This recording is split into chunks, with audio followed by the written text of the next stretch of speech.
This is a lie. There is only passion. Through passion, I gain strength. Through strength, I gain power. Through power, I gain victory. Through victory, my chains are broken. The Force shall free me. Welcome to the Dark Side as Ender, and I will be bringing you the first 3 games of today, and we're going to have some fun with it. Yeah, first things first, evacuate the Jedi Temple. It's about to go down. But yeah, game 1 is going to be pretty hype here. Of course, yesterday, Schalke came away with a victory, playing a really heavy team fight comp. We saw some Ivern in the top lane out of Excel too, so this draft is going to be sick. What will Kryze play today? We're moments away from picks and bans. Let's find out.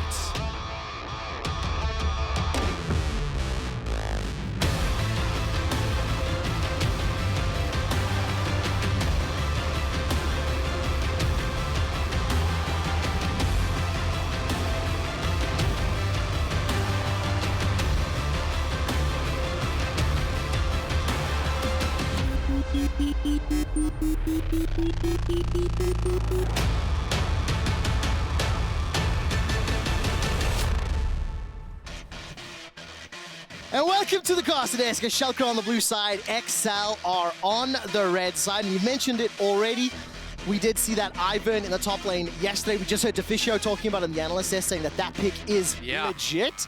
And Kryze has been a guy that has a history of playing sort of AP range top lanes. I distinctly remember his Kayle from last year. Yeah, I mean, he had the Kayle, he had the Vladimir, and the Ryze were actually 2 of his 3 most played champions. His most played, of course, that Camille that immediately Schalke took off the board. So maybe we see Kryze go down the pool. We'll see what ends up happening. Of course, yesterday, both of these teams played Aphelios and Thresh in the bot side. So interesting to see Schalke take away that Thresh already. Clearly, I think on blue side, we don't see a ton of AD support first picks. There's a lot of jungle that gets thrown in there very early on. So pretty common 1-2 punch from the red side to see Thresh, Aphelios, that sort of bot lane coming. And the thing that I want to keep track of over, today, yesterday, tomorrow, is this Taliyah ban as well. It's something that has been banned several times, but also has been both blue side and red side banned, which I'm noticing. And we always tend to see those trends. What can be blue side, what can be red side banned. Yeah, and this is something that I think we'll see a little bit more. I mean, of course, like every jungler now has like the Nidalee, the Lilia in their pool. Taliyah may be a little bit more niche, although it is definitely super powerful right now. So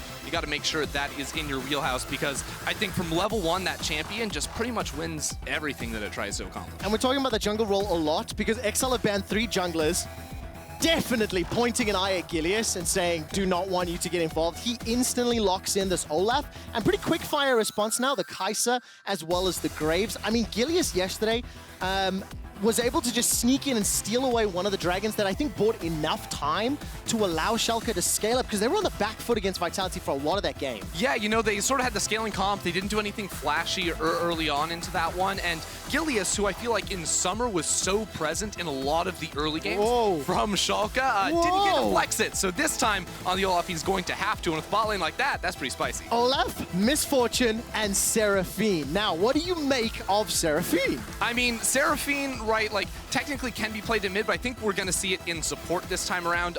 Support Seraphine, that ranged bully gives you a lot of scaling on your side. Of course, her ultimate offers a whole lot of CC that can be pretty frustrating to deal with. And if you think about the setup for a Misfortune ultimate, that sort of combination can be very, very deadly. The Encore on top of a Ragnaroking Olaf, get that range extender flying across the potential backline of XL. Now, admittedly, when you look at XL's comp for the time being, Kai'Sa can dash forward with the ultimate. Graves wants to be in your face. Leona, long range engage, and it feels like we've got our junglers and our duos locked in already. Yeah, I mean, there's some mobility on the side of Excel already, but you'll notice very limited range options, right? With the Kai'Sa and the Graves especially. So this is going to be a game where they have to navigate a little bit intelligent within fights, because if you get caught out by some CC by a Seraphine, like you mentioned, bullet time comes out, and Olaf's going to be charging you down as well. So Excel are going to need to find some options to maybe disrupt the backline, cancel the Misfortune ult, because right now you've got the Leona, and she can try to drop her R to sort of cancel that one out, but maybe they need some more options. A little bit more CC, as if Neon's able to avoid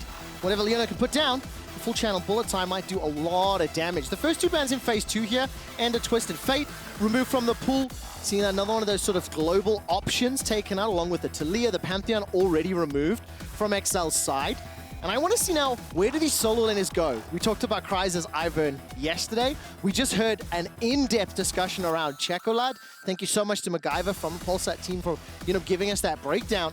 And another solo lane that Renekton removed from the pool. So Renekton Gragas was the matchup that we discussed. Gragas is still available right now. Yeah, could go for that, and that could be a good option for either side, frankly, right? The Gragas ultimate, very good at disrupting a backline misfortune, but for Schalke, I do feel like they need sort of like a frontline initiator. Like the Olaf is good right now, but he sort of runs straight at you. Yes. If you're looking for top lane now for Schalke, I'd like to see something that can come in around on a flank, provide some more CC in the setup to, again, enable this Seraphine MF combination within fights. And it will be an Orianna lock-in here for Czekolad on that Orianna, and leaving the counter pick option to Kryze, leaving the flexibility. See what BrokenBlade wants to run in the top lane, see how Schalke round out their composition, and then hopefully see some shenanigans. I don't feel like this is an Ivern comp. I know I'm tunneling on it. Hey, you know what? I saw on Twitter earlier today, Young Buck, I think he put out a poll, said, hey, should we play Ivern again? Like 90% of people like, yeah, give us the Ivern. So if he's following the will of the people, we get an Ivern this game. I never, ever, ever trust those Twitter polls. They're fun for engagement and trolling, but no coach ever delivers. Ever. Really. Not even Grabs. He does that nonsense and they don't even deliver. I mean, they picked like Janna top, so that kind of counts. Okay. Well, I think we'll have to quantify how many times he's done it versus delivered. But there's the Gragas. We did touch on it a moment or two ago.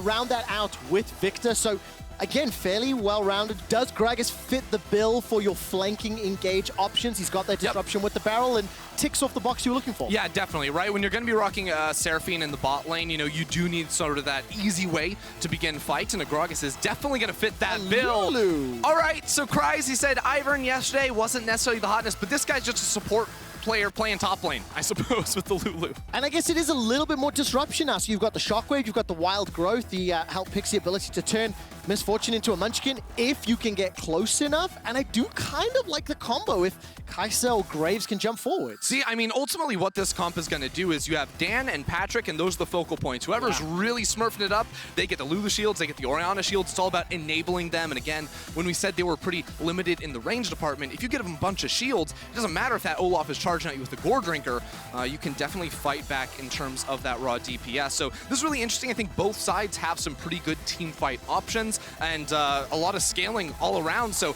junglers can make some early impact. Got my eyes on Gilius, but at the end of the day, it's about team fights here. I'll find out whether or not Schalke can hold back XL in the early game a little better than they did against Vitality yesterday. It's Schalke taking on XL.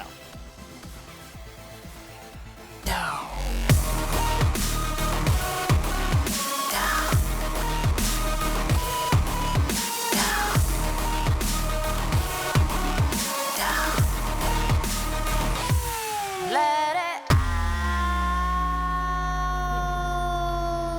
I always feel like the beginning of that song is saying no. So whatever I end my sentence with, I'm like, yes, that's what I'm saying.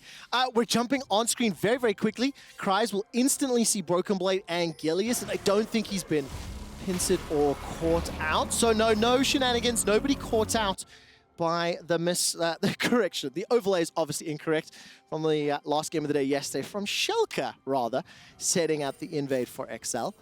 We'll get that overlay fixed in a moment or two. So, and just before we went into the music beat drop, we were talking a little bit about some early movements and some focus maybe on Gilius. He's running the Olaf.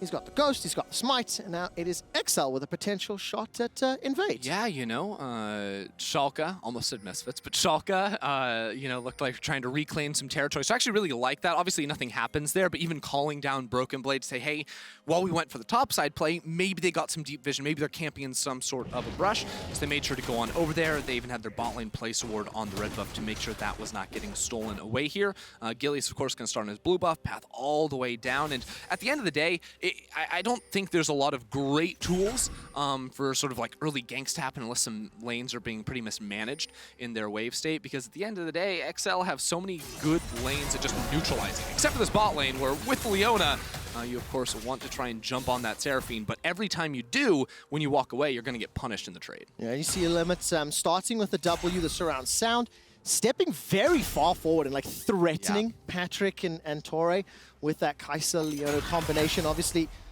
bullying the Leona a little bit. Leona really wants to get a couple levels under her belt before she can look to engage or play aggressive. Czekolad, on the other hand, he's going to step all the way forward, ward up that Raptor camp, and that will give some information for when Gilius eventually swings. Yeah, I think when you have priority on that second wave, like stepping forward in mid and placing the ward on Raptors is so potent. It basically tells you everything that Gilius is trying to accomplish, and they probably could have inferred that maybe he started towards the top side of the map, but now you know where he's going to be for the next minute and a half, pretty much. And you know, XL's bottom lane is going to be playing pretty safely. Czekolad just has to hug the top side of this middle lane. There's no way an Olaf can actually run him down. No, there's not. And there's no ways that Abbedagge wants to be taking that trade. Orianna's passive, that Clockwork Whiner, bullies so freaking hard. And at level 3, with the Command Protect, we'll be able to just shield up any of the damage or the trades that are coming down. Even though Siphon Power will help a lot, you cannot match Orianna at the very low levels in just a slap fight, you know, in the middle lane. It's often what it does end up looking like. Now, when you sort of look, because I do think it's worth talking about these sort of ranged bot laners as BrokenBlade commits his body in for the minion wave, it's always pretty much going to look like this. You know, the double range pushing in, harassing, denying minions when and where they can, especially because Dan started on the bottom side of the map. Now he's up here protecting Kryze, but he doesn't really offer too much in terms of that 2v2. So there's nothing really that Excel's bot lane can do. That's where he does go in, but you just lose these trades.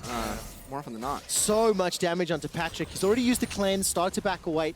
No more consumables in the inventory. Czekolad burning through his mana pool and pushing this wave under the tower. So while XL are being bullied in the bottom lane, to be expected, in the mid lane, Czekolad is dumping on Abbedagge's HP pool for the time. Abbedagge, he's got TP though, both sides, so it's probably just going to neutralize pretty much. CS is even.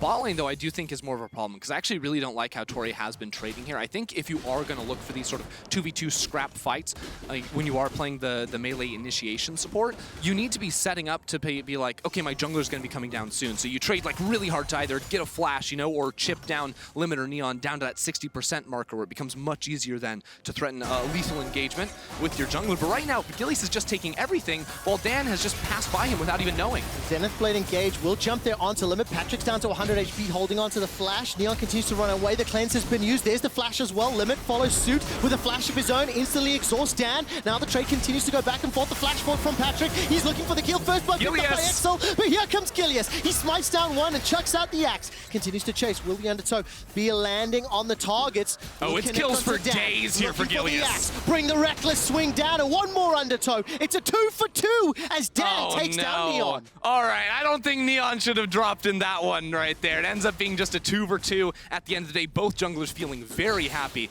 with what came out of that one. They both picked up the 2 kills. Gilius also got a wave in bot side too, so overall, it's going to favor him just a little bit more. But Dan got to feel very happy with Neon sort of stepping forward into that end of the line, giving him the extra damage for the kill. Man, I mean, this played out initially. If you look at the minimap, Gilius was setting up for the invade, but Dan was able to jump on them just a little quicker. Yeah, and the thing is, Dan didn't actually show. So now Dan shows, but it's a little bit too late because the fight's already happened, right? And Tory is initiating. So Neon steps forward thinking, maybe I can get that kill onto Patrik. He loses the cleanse very early on, and it looks like for a moment they're going to be able to get out, because inside this minion wave, it's really hard for Graves to get damage down. He gets exhausted, then he's autoing minions, but of course Tory's Zenith Blade comes up one more time. And then here, we'll see exactly what happens, because Gilius is going to be able to kill Dan here every single time, right? He's level 5, he has a red buff as well, but Neon steps on forward, Dan passes by Gilius, so of course that auto attack doesn't get blocked, and it ends up being even. So 2 kills apiece, the gold is even. Do you prefer a 2-kill Graves or a 2-kill Olaf at this stage in the game? And is that even a fair question? Yes and no. I mean, I would always take the 2-kill Graves, and that might not be a very popular opinion right now. Tell me why. Like, Olaf is like his relevancy, and I think a lot of pro players have said, like with Gore Drinker, he becomes much stronger than, you know, perhaps he used to be on a couple of items here, but Graves is going to value gold more than an Olaf, right? So like Olaf is totally happy with this, right? And he can use 2 kills to snowball the game completely, but I'm always going to be happy with an even trade on Graves. Okay, I get what you mean. In terms of like who may be able to utilize that gold longer and more. And take a look at this. That's jumped out onto Gilius. He's shut down already. The Zenith Blade connects onto Limit. Neon continues to run away, trying to get those autos, looking for a double up target. The Shockwave comes in as well. And XL will get themselves 2 kills despite Schalke getting the dragon. Yeah, and let's remember, you know, we talked about it in draft. XL's comp is about Dan and it's about Patrik. Dan got 2 kills, now he gets 2 assists on top of that. Patrik gets a shutdown onto Olaf very early on. So in terms of overall gold, both of them going to be beating out their counterparts. Every single lane doing quite well for the time being for XL. So this is going all according to plan for them, and they could really care less about an early Cloud Drake. Yeah, absolutely. I mean, as you mentioned, the 2 carry threat that's going to have support all the way around, both of whom looking very, very comfortable. I think the observers, they did just highlight the gold difference a moment or two ago. It's about 600 or 700 gold that Patrik is up over Neon. And in the jungle, it is relatively close for the time being because, of course, the 2 kills that Schalke have picked up are in Gilius' hands. I'm getting a quick glimpse there of the team, but it's a 1,000 gold advantage for XL. We've not even really seen this top lane at all. Dan is now going to show his face. And we've not really talked about the Lulu. Do we like it is the question. Let's see how it works out as Dan's going to step forward, use that quick draw, chuck out a smoke screen, and BrokenBlade walks away. But I mean, within the context of, you know, Dan and Patrik looking comfortable and some early advantages, this Lulu's going to be significantly more valuable now because, you know, the Kai'Sa and the Graves are going to be accelerating the itemization. Yeah, exactly. And I think also because, and we weren't really following top lane, so it's hard to know exactly how those dynamics played out. Both top laners, you know, used their TPs to get back to lane there. And I think when you look at a matchup like that, again, BrokenBlade would much rather be holding on to that to see if he can help out his bot lane in any sort of engagement down there. So things have slowed down a little bit for Schalke while Dan is able to find himself a Rift Herald. And again, the more gold you can get onto this Graves, definitely the better here as he tries to itemize into that quick crit. And you can see with the amount of time that Dan has spent showing in lanes, setting up the ganks, you know, participating in these 4 kills, he's a little bit behind. Obviously, Gilius also caught that minion wave in the bottom lane after the 2-for-2 trade that started off the killing spree. So we'll need to keep a tab on how that impacts the gold. The assists are going to be helping him out, no doubt about that. And now we can see Patrik and Tory returning themselves to lane. I want to take a brief moment to just talk about Limit quickly. Yesterday, his performance on Thresh was significant against Vitality. He went 0, 1, and 7, 87% kill participation. And of course, multiple members of Vitality would kind of flash out of the way of his death sentence and he'd tag a more crucial opponent. But now he's going to be a very important champion on this Seraphine who can have such a huge influence. Skirmishes and the team fights, he needs to be on point with those ultimates and making sure that he's going to get the beat drops to root his opponents, slow his opponents, and prevent them running him up. Yeah, we'll see if he can hold off this push from XL here. Gilius is in the area, so the play is not going to end up happening, but Dan and Czekolad were trying to work together to see if they could make something happen. Gilius just sort of laughs at Tory, and they agree to shake things off, walk back. Gilius, though, changes his mind. He's got his Ghost ready to go. He's got his Ghost. He's got a Gore Drinker completed, by the way. Ragnarok is now running. The Undertow comes out. Charm. Of course, flown. It doesn't manage to find a target, though. Czekolad's going to get taken up by Abbedagge and the Chaos Storm. And the Blast Cone will send XL away. So they escape. Gilius investing every single dime into completing that itemization helped set up that play, or at least the initiation, the confidence. Yeah, Gilius charging down Tory there was a little bit of the sleight of hand, right? Because the real play that was happening was BrokenBlade roaming down and helping finish off Czekolad. So that's exactly what you want to do on this Gragas here. Get out of the top lane, start making plays happen whenever you have those windows of priority when you are able to move it down. You actually look on the minimap, he just fully pushed in a wave and was already on the prowl. So Gilius, honestly, the taunt here was great, seeing Tory split apart from his team. Patrik isolated all the way down towards the bottom lane as well. So Czekolad feels very confident with Dan in the area, but then all of a sudden, Batman comes out of the fog of war and he's stunned up and pretty much bursted down without much time to react. Oh, that feels so bad. You could see Czekolad and Dan kind of comboing together, walking towards the river, being like, yes, we can fight this. Yeah. Let's go on Olaf. And all of a sudden, BrokenBlade appears out of nowhere. Sets up the 3rd kill for Schalke. That will even out the gold. We're 20 seconds until Mountain, and XL have got themselves a couple of control wards around the pits, but none of the waves are particularly, you know, pushed out. XL have been able to pick up a couple of items, and now start to set up. And some free-ass boots now picked up by Gilius. The timer has run down. That in combination with his Gore Drinker, his Ragnarok's available. No Ghost, so if a fight were to break out, just keep an eye on that. Yeah, that Mountain coming up soon, and Gilius putting some attention around this bottom side. Again, Patrik is going to be isolated from the rest of his team here. Of course, mid lane, Czekolad has already rotated on down, but Patrik, he's probably going to have to get his ultimate to enter this fight if it does break out. It's a few seconds away before BrokenBlade can teleport in, and I think the Dragon will be secured. Schalke are not going to contest that one. It felt like they were thinking about it. Yeah, but here's the thing, right? There's a massive wave being lost in top lane, a second one coming in that's not going to be able to be picked up. Mid lane, too, some minions were denied, and now looks like Kryze is going to end up committing his TP up into the top side of the map, where that second plate is very likely going to go down. So Schalke actually got quite a bit of gold off of this play, and they might get Czekolad, too. Well, there's the Ragnarok going forward. Undertow finds Dan. Undertow, reckless swing. One more undertow. The laser will do it. And Gilius and Abbedagge literally run Dan down. That was fearless from Gilius. Just sort of ran a straight line at Dan. Dan said, what the heck, man? Yep. You're not supposed to be able to do that. And I just got a ping an update from our observers. Thank you for the notification. The Rift Herald was secured a little earlier by Dan. It has timed out without even being spawned. Oh, you hate to see that. So Dan and XL didn't find an opportunity even just to chuck it down a lane, let it wander its way. Absolutely wasting. Thank you so much for that one, Observer team. But that'll be the 4th kill secured now for Schalke, and you'll actually see Dan, he loses his Rift Herald during the course of this play. Yeah, exactly. I mean, I'm not even sure he was going to put it down because he was running out of time on that one regardless, but welcome to Gore Drinker Olaf, I suppose. One item. Pretty nasty to deal with. Czekolad didn't look like he had too much to offer to that play. Just wanted to get out of dodge there. And even with the Gale Force, that tiny dash is not enough to get away from the movement speed of a Ghost Olaf. The Observer's actually hovering over the Eye of the Herald timing. Yeah. That feels so bad. For anybody that was watching our game yesterday, Ender was talking a little bit around how the jungle itemization changes from last year to this year, and how the cost of Gore Drinker and all the other mythics has kind of slowed down or reduced the impact, how quickly, how powerful the jungler could feel. Yeah, so it's less about like slowing down the impact. It's more about there used to be this window where junglers would pretty much always finish their warrior runic echoes before laners, because laners items were just more expensive. And of course, jungler, you already start with 350 gold on your when you come out of base initially towards that first item, where a lot of laners have pots or of course Dorans, that sort of thing. See what Tory can do here, but Gilius is right around the corner. Yeah, he absolutely is. It's going to be Tory going down. It will be a trade limit, 1-for-1.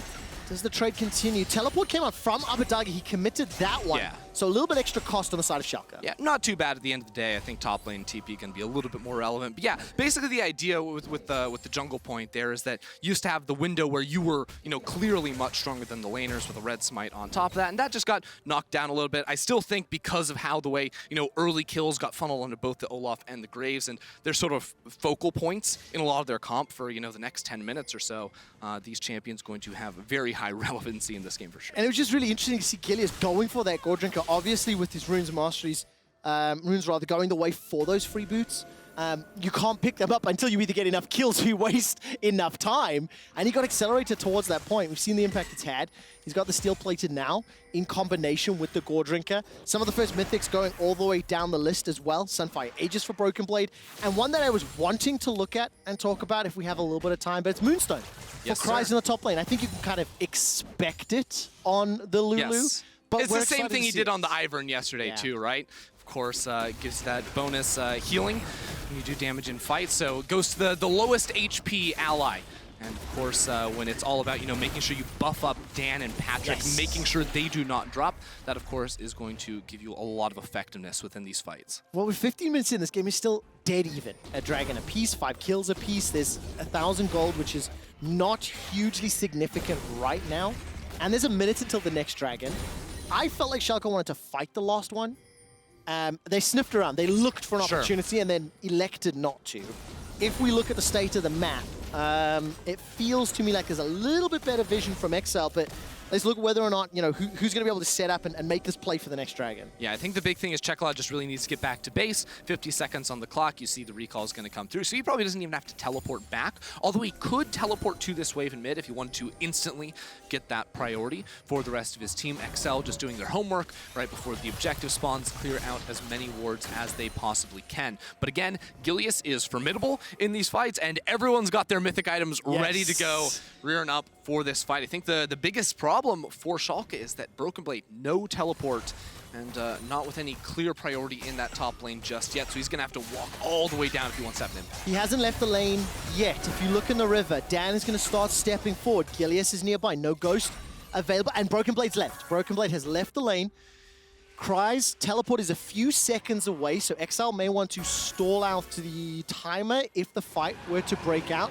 You can see Kryze starting to back. He's going to shop, and he should be able to TP in for the engage. Yeah, they've got a Rift Herald in mid too, so they're going to want to start this on up almost immediately. We're still about 10-15 seconds away from Abbedagge's flash being up, so if there's anyone to punish on the side of Schalke, it is their mid laner. Okay, there's the Rift Herald. That will take out the first tower in the mid lane. XL trying to push forward. Dragon's going low. It's secured by Schalke. There's no further follow-up, and Czekolad is cut off from the rest of the team, but there's the solar flare. It comes down. The Encore throws out. Patrik throws out the cleanse in the pool of time. Will get a full channel, but there's no further follow-up. There's no targets locked down. A little bit awkward on both sides. Yep. They didn't really hit everything that they wanted to hit. I think that actually benefits XL at the end. I mean, obviously they lost the trade with the Drake going down, but their positioning on the map was pretty problematic. Gale Force, cool item. Your melee support means nothing to me when I have a couple of extra flashes in the kit. But yeah, basically what I was looking at was there was the Herald already dropped in mid, and Schalke had the inside track on that, so if they wanted to try and get more of a push off, they're going to be able to do that. Of course, being forced out, now they end up losing that bot lane turret too, so XL don't fall too far behind off of that play. No, still one tower apiece. What I do like about this game being so even, and the fact that we're now playing on this Ocean Rift as well, is that Nice. they're stealing away the chickens. This can come down to execution. You know, I mean, we've seen how whiffing some of those engage ultimates and not finding the right targets, there's a lot of respect being shown. Yeah, crazy how a game with even gold might come down to execution. There you go. That's why you're on that side of the perspex, okay? And I'm trying to set you up to knock it down, young man.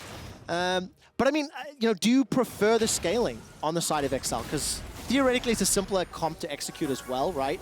But then also, in some ways, riskier because of Dan or there's trouble.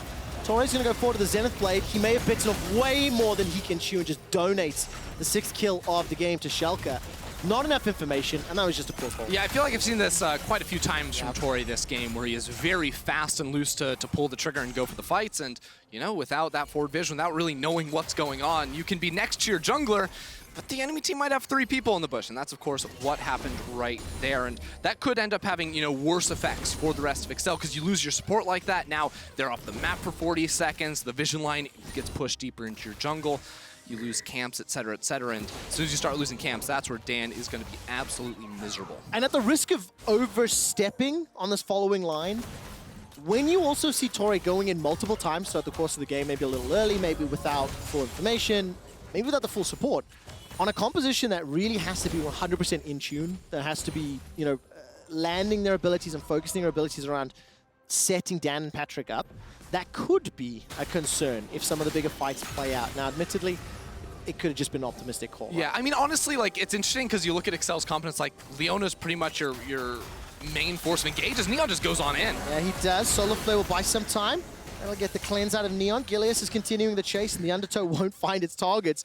But he just threw the Ghost out. If an Undertow had tagged, there may have been enough burst with the E to pick up that kill. Yeah, and what I'm saying is ultimately Tory doesn't have a lot of influence, I feel like, over these fights. Because like XL aren't the ones that are trying to initiate the fight. I think they want to play around the shields, the auto attacks from Dan and Patrik, of course. And Tory can't do much in terms of peeling away an Olaf from his backline. So Tory's role is a little bit muddied in this one. And again, it is going to be less on him. It's more on him not to like overstep and dive on in, because the rest of XL want to take fights slow, and sort of sustain their way on through them. So a little bit more patience is what you're looking for here. Because I mean, the other thing too, right, is you look at Moonstone Renew, and that item amps up the longer you are in combat. You know, Graves wants to be in combat for a very long time, you know, with all these shields on him too. So that is definitely the name of the game for XL. Whereas Schalke, you know, if you can get that, you know, ultimate stacking, layering from the bot lane, you know, get Gragas in there as well, they'd love to just find one of these carries, immediately end them, and then the fight becomes easy pickings for the rest. Yeah, some form of a modern-day wombo combo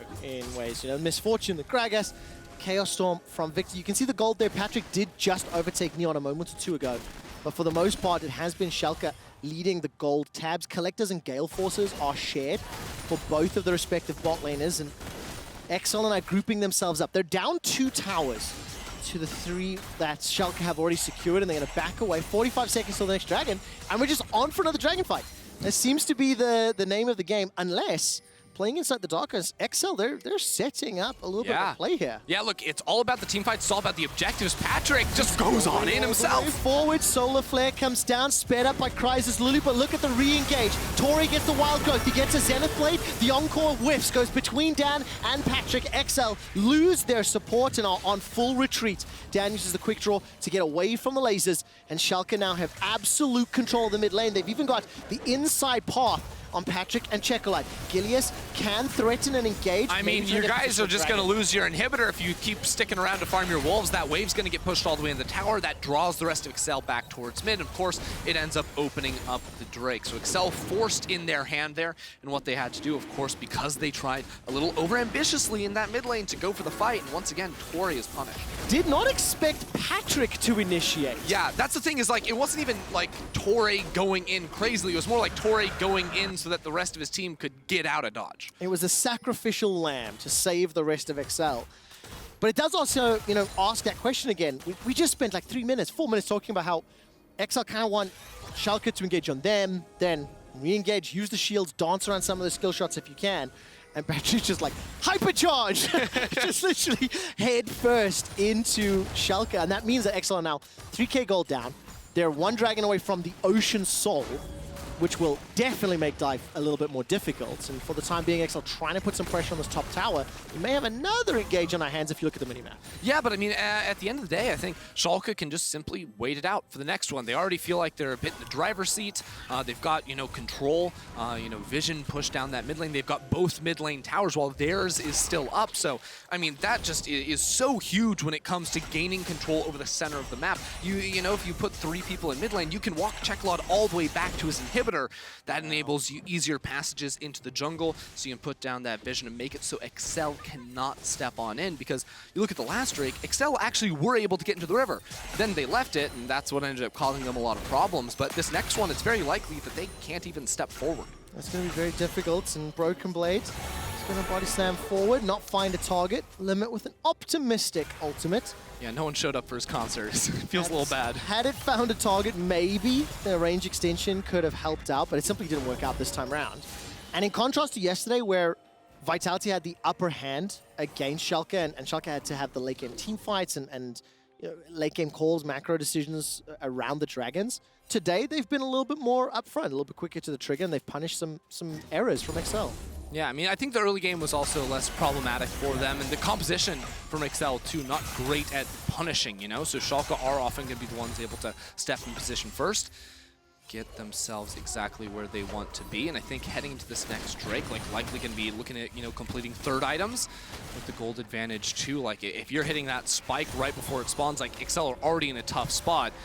Could look even a little bit worse because you get like Infinity Edge come through on bot side for Neon. Like, ooh, he's gonna start hitting like a truck, man. 2.5 minutes roughly until the next one. It's a 3-1-2 scoreline for Neon on the Misfortune.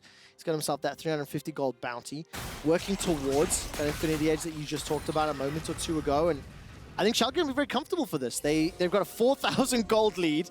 They're 1 dragon away from the Soul. They're in control of the Rift, and you can see every time I've looked at BrokenBlade in the bottom lane, he's just shoving out that bottom wave. And despite the fact that Neon got chunked a little there, didn't really matter. Feeling very confident with Seraphine sitting right behind him if XL decided to push forward. Yeah, I mean, if you look at the map right now, there's so many wards from XL in the top side. Like, too many wards in the top side in a way.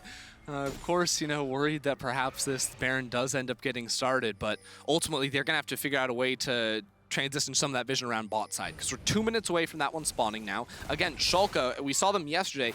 They were not very, you know, keen on taking a lot of risks, right? They took their time with it. They knew they had a lot of excellent scaling in this game. They know they have the Ocean Soul. You get the Ocean Soul, lights out for XL. Don't really feel like they have a good way to come back from that one. So slow and steady wins the race here for them, and XL are not finding ways to challenge them. No, absolutely not. And for Schalke, it's a good look, you know. Yesterday we had a little bit of a pause, and during the course of that pause, we were ideating. What could we do? What discussions could we have?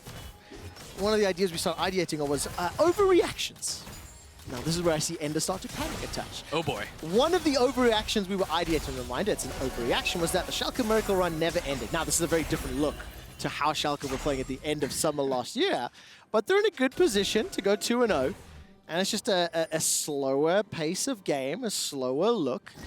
And it will be interesting to see how it develops, how the team solidifies their baseline performance throughout the course of the next couple of weeks. Yeah, and we'll see how they can do as they continue to challenge, the more difficult opponents within the league. Already, Abbedagge using his TP down bot side. He's going to be able to use that to push out the minion wave. And again, there is one ward for Excel in this bot side. It's right above the red buff, but that's not really a great ward because it's not like you're trying to TP flank with anything. Like, you don't have the champions to accomplish that. So again, a lot of their vision not super effective. Here we go. Well, that's a flash over the wall. The Zenith Blade onto Abbedagge. He's going to get inside the river. And XL, have they made the mistake? Tory goes down once again, and they're trying to shut down Gilius. He's going to be able to survive and escape with his life. Neon's looking to run down Patrik as Czekolad flashes over the wall. The shockwave is flashed away from Abbedagge. Escapes the skill shot. Now Neon is taking some damage from Patrik and escapes with his life. XL threw everything at Schalke and it did not pay off. Yeah, I mean, they feel like they're losing. They felt like we see Abbedagge, we gotta go for the kill, but he has a stopwatch. He's ready to brush that off. The Zhonya's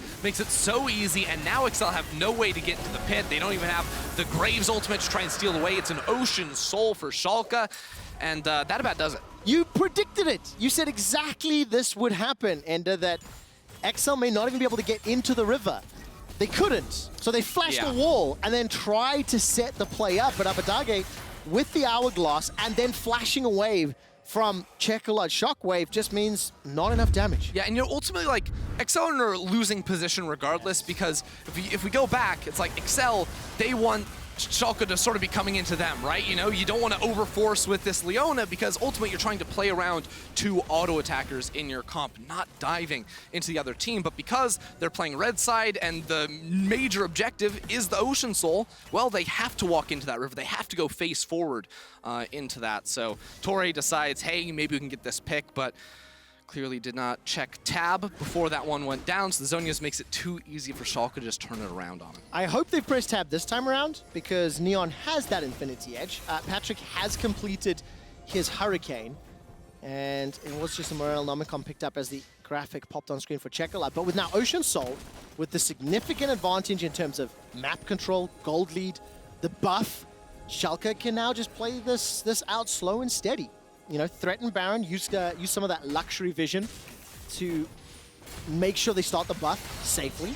And for the time being, it's just like XL, they have to once again try a miracle play because that might be their only way back into this. Yeah, and Schalke can just repeat what they did around the bot side of the map. Again, they still got 3 control wards down there, so now it's about transitioning those towards the top side of the map. Patrik wants it, that is and he gets it. A lot of damage. With the help of Kryze's Lulu, turns attention over to BrokenBlade now. End of the line comes out, continuing to dash forward. Barrel will pin down against the wall, and Gilius threatens and engage. Ragnarok comes out as the Zenith Blade from Tory chucks himself on top of Olaf. Okay, now this is a 20-second death timer for limit. XL, how feisty are they feeling? They might want to go for it. Look, you have an Orianna, you have a Lulu, so you've got the shielding in order to tank this and try to go for a turn. A 5v4 is the best chance you're going to get, even if it's just the support. XL want this fight, and they want it now. XL are inside the Baron Pit. 5 seconds for limits. He's now going to be respawning and making his way back to the Baron Pit. Zenith Blade will catch a target onto BrokenBlade, and the Solar Flare will lock down Abbedagge for now. Gilius is going low. He's got the damage to turn it back around. It's a 1-for-1 as Gilius and Tory are now traded. The Baron has been interrupted, and Patrik needs to rejoin the team. So it just ends up being another 1-for-1, but crucially, the Baron was stopped. Yep, Baron gets ended there, and now XL, with that power play gone, have to go back and sort of theory craft how to make a play like that happen again. And I think a key difference there is it's sort of Patrik leading the charge. Once more, BrokenBlade finds Dan here. On the wrong side of the rift as Czekolad and Dan are in some trouble. Czekolad, come on, protect. Gets caught by the body slam. Dan goes so low! And there's Kryze to keep him alive. But look at that shield. That shield was gigantic. Patrik's looking for Abbedagge. The Encore will not be able to find its targets as Patrik was pushed backwards. Got the wild growth for safety as well. But you can see how huge and how impactful I mean, you can see how powerful. There were 3 items now on crit champions with the insane shielding and the power that Lulu is going to be able to give with Moonstone there too. Fortunately, I think, actually the Misfortunal did a really good job of sort of isolating the fight into 2 sort of like 3v1s, 4v1s. So it ends up being an even trade at the end of the day.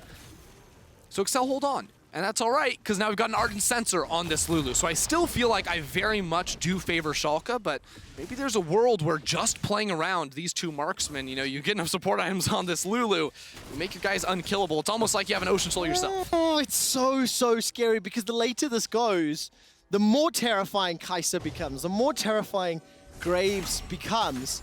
And XL have shown just a brief window, right, where Patrik can have an influence. Gilius on the flank. Coming in, Gilius wants to try shut them down, but BrokenBlade gets dashed on the Kill Instinct, was used by Patrik's Kai'Sa. The teleport from Abbedagge was thrown in there and actually didn't use anything. So this is buying time. This is stalling things out for XL. We're 1.5 minutes from Elder.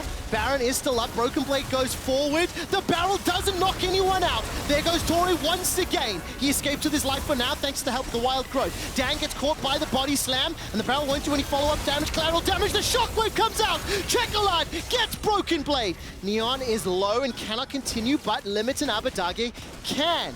XL hold on to the game again. But BrokenBlade just completely botched his combo. He goes in and throws a barrel before his ultimate.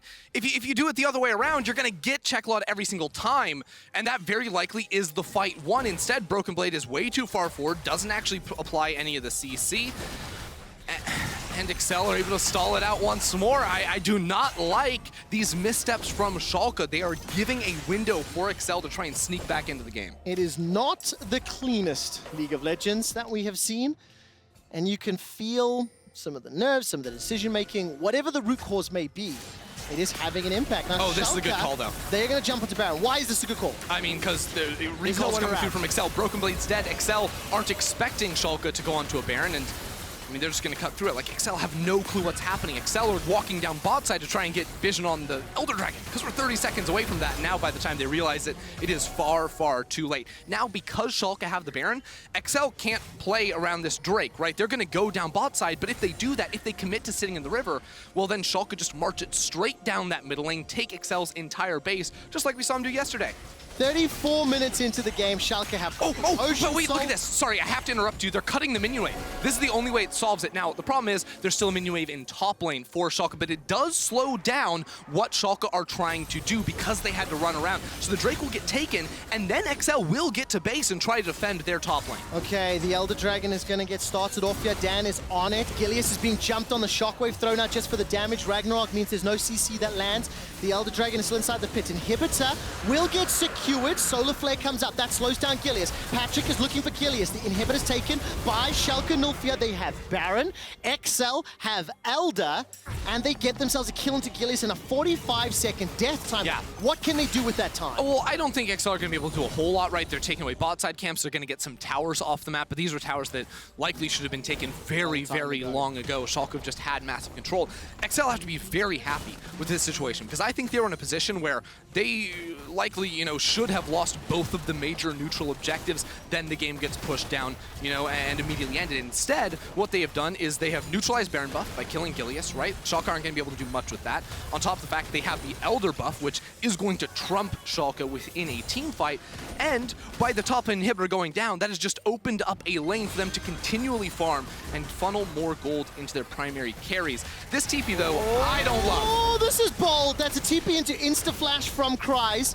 The tower will survive a few seconds longer, but they're trying to dissuade this Red Bull Baron power play, which is negative gold, by the way, because, of course, the kill was picked up into Gilius. A multitude of towers and waves as well, and that tower will stand. But, Trevor, what does that tower mean?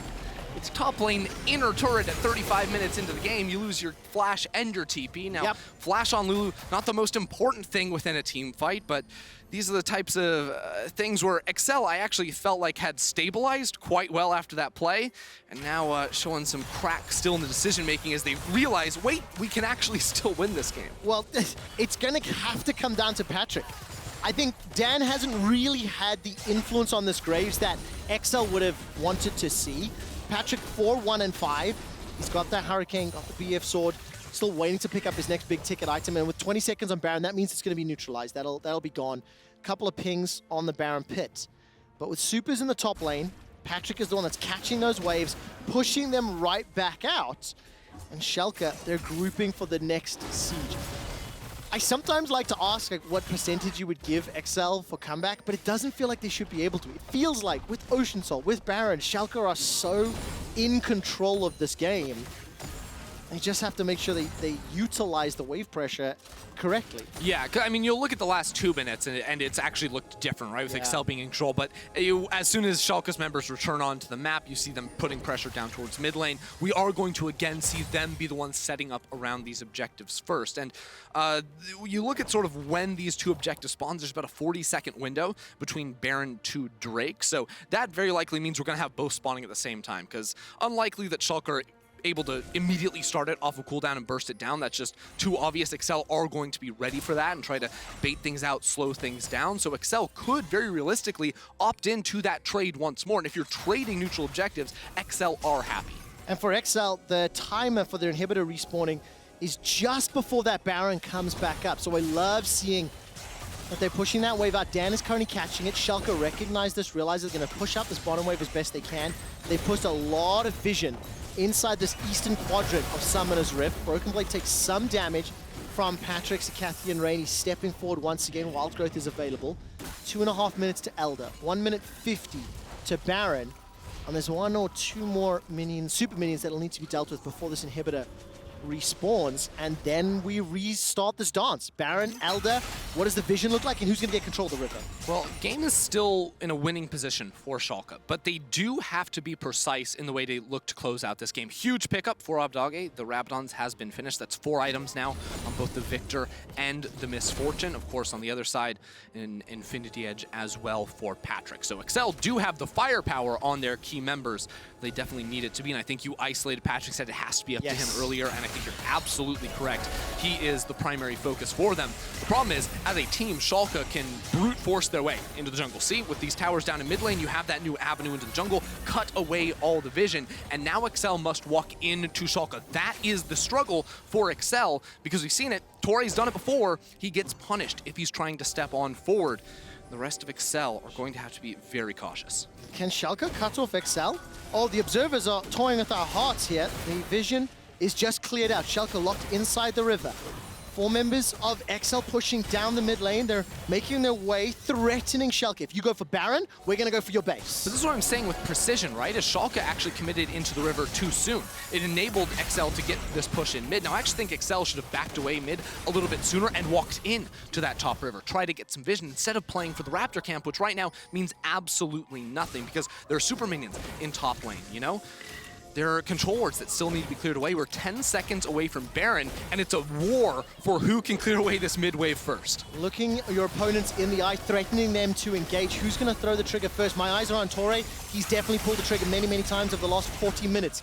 Excel are now peeling back. Super minions are inside their base. Look at the minimap. The inhibitors respawn for Excel, but a couple of supers will start to hammer away on that objective. Thank you, observers. Now Schalke, they're back inside the Baron pit. Now the thing is, blue side to red side, like Excel have an option to hop over the wall and try to steal away the Baron. So right now, Czekolad is not with the team, and not having Orianna is a big problem for them. Patrik! The engage comes in here from Schalke. That's a fantastic ultimate coming out of Seraphine. Ragnarok forward, run the hell away! Watch Patrik, watch Patrik! There's Patrik! He's got the kills in Neon. That's what Excel needed. Abbedagge throws down the hourglass while the super minions are pushing into Excel's base, but that's 2 kills to Excel. They're in a 5 versus 3 for a minute. They're going to get themselves Baron. How much more can they take? It's just unreal. Patrik unkillable with all the shields going on to him. Schalke are trying to blitz over to the Elder Drake, but look at who's alive. Olaf, Gragas, Seraphine, they don't have the damage to burst this one down. Excel are going to get everything on the map, barring a miracle steal from Gilius. Excel are back in control of the gold for the first time in what I think might actually be 30+ minutes. Baron-empowered minions will take out the inner turret. That was the source of much pain and frustration just a few minutes ago. Thank you for the gold difference. Graph on the bottom. It's over. Are they going straight for the base? 20 seconds for Abbedagge, 10 seconds for Neon. Tory's going to go all the way forward. The first Nexus turret will be falling. Patrik is focusing on the turret. You can't kill Patrik! Limit goes low. The shockwave comes out just to put damage on the Gilius. The Nexus is the focus. Excel will take down Schalke. Oh, what was that game? A little bit out of control, I'll be honest. Schalke in a winning position for so long, but Excel were able to find their windows to get picks, to slow things down, to take an Elder Dragon. and ultimately got enough time for Patrik to step up with 1.5 million supports behind him to be absolutely untouchable in the team fights. You see the man on your screen. Hello, this is Patrik. That is basically the summary of this entire game. It was not the cleanest of League of Legends, and it felt like Schalke should not have lost that game. I agree. Ocean Soul plus Baron plus the level of control that they had. But then Patrik, he manages to find the impact. He manages to have the support from, I think the Lulu was like hugely influential, the shields and the move speeds. Yeah, and I think like already what we've seen yesterday and today, a lot of scrappy games, a lot all over the place. These teams, you know, have been scrimming for a little while now, but they've got a lot of tape to watch and try to tidy things up as we move forward in the season. Yeah, no doubt about it. You guys at home can vote for your key player of the game at LEC on Twitter. Dan, Czekolad, and Patrik are going to be the suggestions for the three. I mean, the composition from XL, very clear playstyle, very clear direction. Patrik was able to deliver, but like you said, a lot to take away. And I think from Schalke, I like to see some improvement from yesterday in the early game, but it's still very messy. Yeah, precision, precision, precision. You have to be on it when it comes to closing out those games. You give a window to a team that scales, that's trouble. It absolutely is. Up the break, Czekolad will answer how on earth they managed to beat an Olaf with Ocean Soul as XL take their first win of 2021.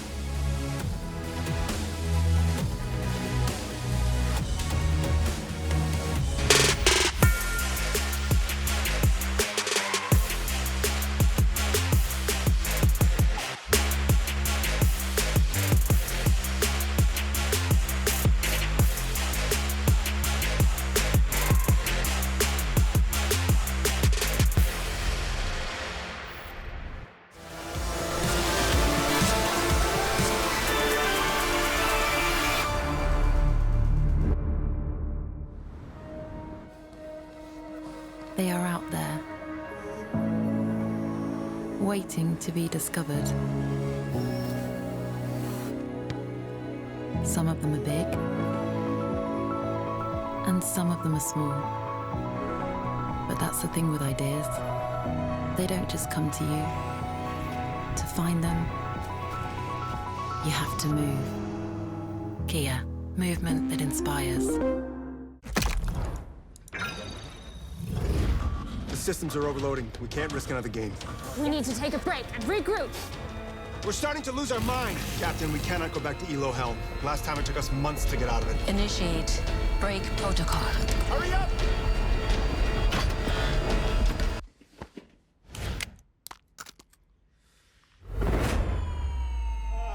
Yes! Yes! I did it! We did it! We did it! Even the biggest champ needs a break.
back to LEC Spring 2021. We only had one game yet, but a crazy game already with XL picking up the big W here, and I have Czekolad with me to talk about this victory. Hi!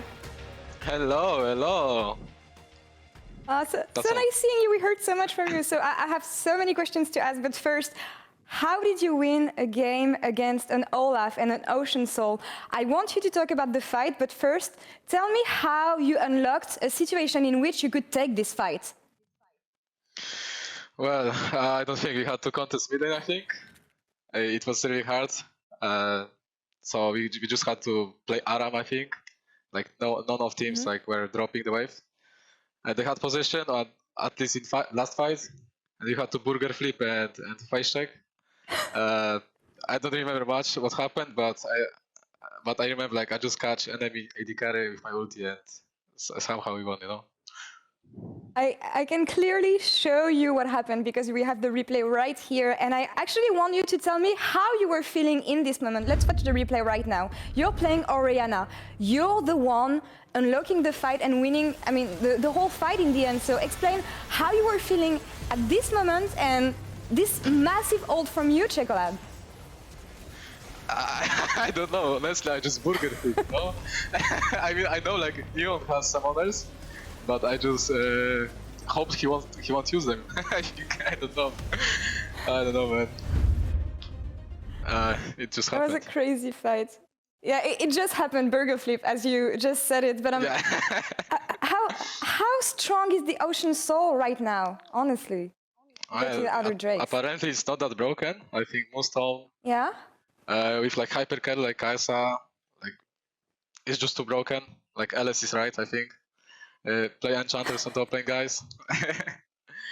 This time we didn't go for Ivern because we thought like they will kill us, so we just went for Lulu, and she was like cypher pick.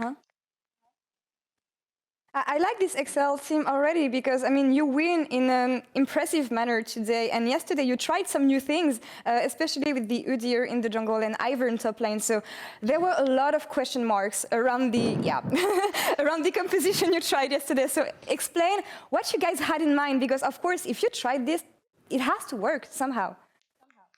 Well, I think it worked in scrims because I don't know, because maybe it was like cheesy pick, maybe like Rogue Blades versus Ivern top already, because they just swapped at Herald and like it was really hard, like they get like 3k gold. And I don't know if Ivern Udyr is good. It was actually bad, I think.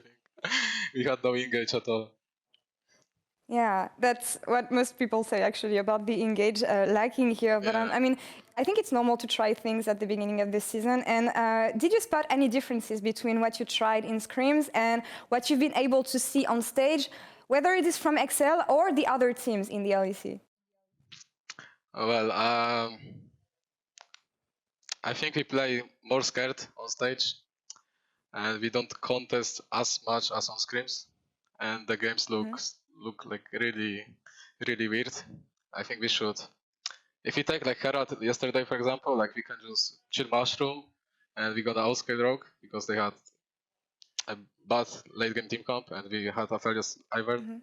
So yeah, we are just playing scared and we are not contesting as much as on scrims. And I feel like you looked pretty confident today, though, but hoping for some more burger flips in the upcoming games, Czekolad. Thank you very much for the interview. I will talk to you later. So hopefully, we're going to take a short break now, and we'll come back in a few minutes with Misfits versus Vitality. Stay tuned, guys.